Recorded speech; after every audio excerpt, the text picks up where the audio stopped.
Hello everybody, this is Margaret Berry, and today's Tuesday T-Tapp tip is for organs in place. Now, this variation that we're going to be doing is going to be on the floor. These tips will still be applicable to the standing version of organs in place, but I'm going to focus more on the floor version of this move.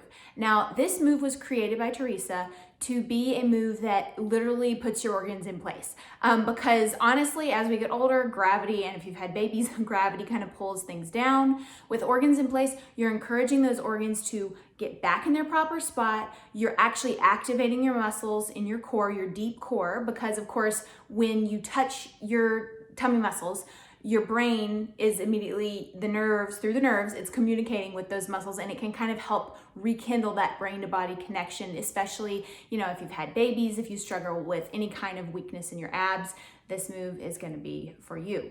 And it's safe, of course, it's not safe for pregnant women, so if you're pregnant, bookmark this, watch it later. But if you're postpartum, you actually, you have to get approved from your, OB or midwife, but it's actually safe to do like immediately after your birth. In fact, it can kind of help with a lot of that discomfort we feel after you have a baby where you're like, oh my gosh, my insides are falling out. This move, again, is very helpful. So let's get on the floor and I'll show you some of these primary principles. So we're gonna be laying down on the floor. I'm gonna go ahead and get this to the side. So we're going to be laying down on the floor here. Now, it's important to note that when you're doing this move, there's kind of two little variations that you can do with it.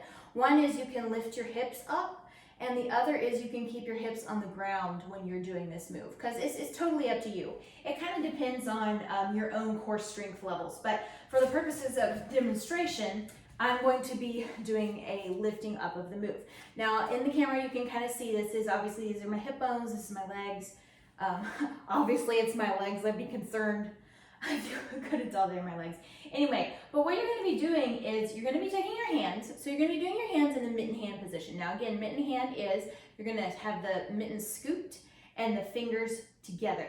So you're scooping out of the fingertips, you're stretching the thumbs, while your fingers are together. It's kind of tricky to do. This actually pulls the lymphatic fluid off of the back of your hand as well. So that's a new little thing too that you can remember why it's beneficial. But you're going to be lifting your hips up, and already you should feel, like your organs are starting to kind of like move up like this.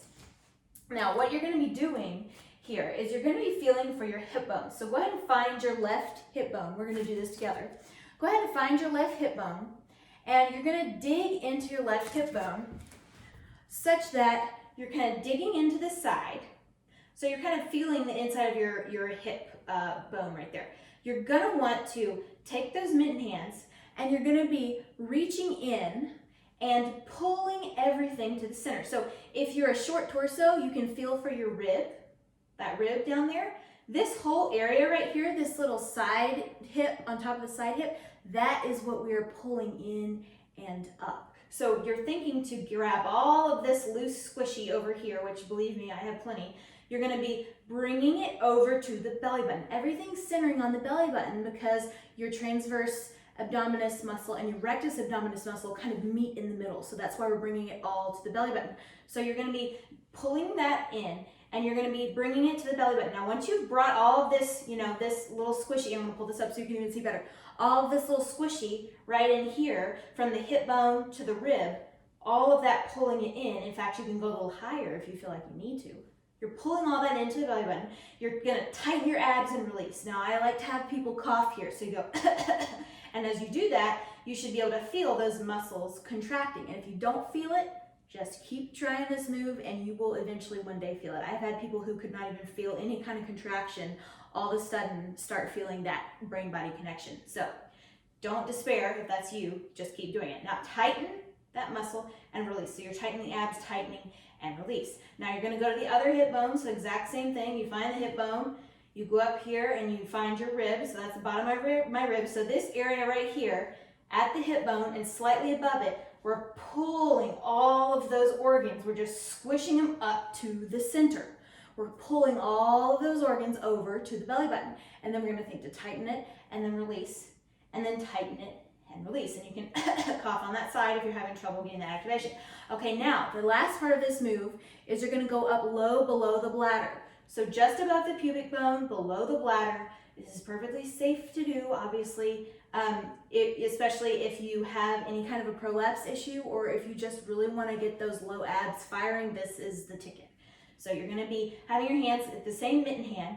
You're going to be scooping low, and again, you're pulling all of those organs in and up towards the belly button, and I kind of like to scoop it like this, and then I think to bring those hands up. So it's kind of, I have those two mitten hands pushing in, and I'm pulling all the organs. I'm really getting those low abs firing because I'm just pressing on them, and that's bringing my brain's nervous system connection to be like, oh yes, we need to fire these muscles. So tighten, release, and then tighten, and then release. Now, another option here at the end in some of the workouts, Teresa will be doing a tuck and lift. So you're tucking and then you're lowering, tucking and lowering. You're thinking squeeze the glutes as you lower and then squeeze and lower. So that's the basics of the organs in place move on the floor. So you can go ahead and come back up. So thank you for participating in this. Hopefully you enjoyed it, and come on back next week and I'll see you next time.